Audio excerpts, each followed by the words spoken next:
තිබුණත් වැඩක් නැහැ. මෙන්න මේ විනී කියන දේ නැත්තම්. නේද? ගොඩක් ආයතන බලන්න දැන් සමාජෙට වැස්සට පස්සේ මේක නැහැ. විනී කියන දේ නැහැ.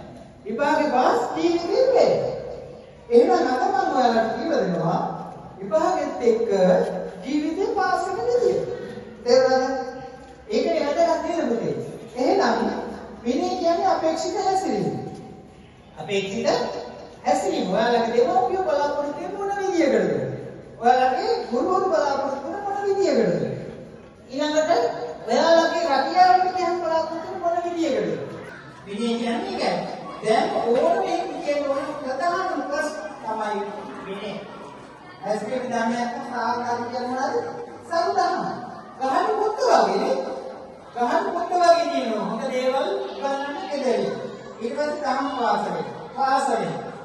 ඒ ගොඩක් දේවල් හොඳ දේවල් සාධාරණ සමුදාන.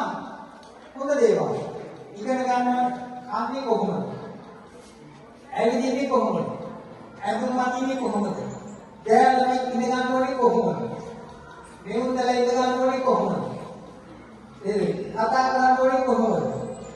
ටොයිලට් එකට ගිහින් අත සෝදන්න ඕනේ සබන් දාලා ඇයි? නැත්තම් මුදලා ඒක දෙන්නේ. සබන් දාලා හොදන්න තවත්. ඉතින් මේ හැම එකම මේ විනයට දැනෙනවා. විනය කියන්නේ ගෞරවාන්විත ලැජ්ජාව. ලැජ්ජාව සහ බය. ඔක තමයි. අපි එතුමදිනේ දැන් එක්කෙනෙක් අපේ පැත්තේ ඉන්න කෙනෙක් උන්නදින්න කොහේද? අර බලන්න මේ කොටින්ද ලාභ අපේ පැත්තේ මොනවද දැක්ලා නේද? ඇල්ලුවා කඩුවා නෙමෙයි. ඒ නිසා ඒ වගේ ඉන්න එක පිස්සු හැදෙනවා. එහෙනම් බලන්න පුතේ සකසා යම මතදවත් පිළිවෙත් දැන. ඒ වගේ කරමු. පසසා කරයි කිසිවෙක් හැමදින බොම. ඒසා පිටේ එන පඩි වදල තිබොම මිනිසා මනින කෝසුවේ හැසිරීම. මිනිසා මනින්නේ කොහොමද? හැසිරීමේ කසේරගේ මැනියුත්තේ ඒ හට ගන්නා පළවලින් මිස පළවලින් නෙවෙයි. ඊළඟට දැන් ඔයාලගේ දැන් ඕගොල්ලෝ මේ පිළිගන්නේ කතා කරන්නේ ගොඩක් අය විභාග පාස් ජීවිතේ ෆේල් වෙනවා නේද?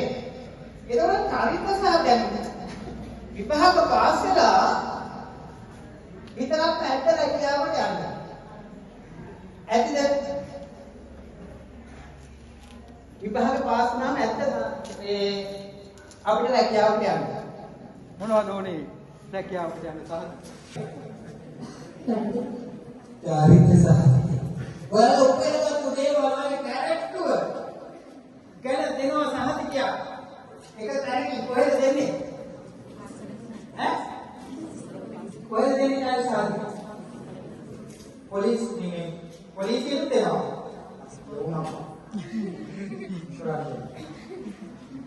වැදගත් සහතිකය දෙනවා පුතේ පොලිසිය.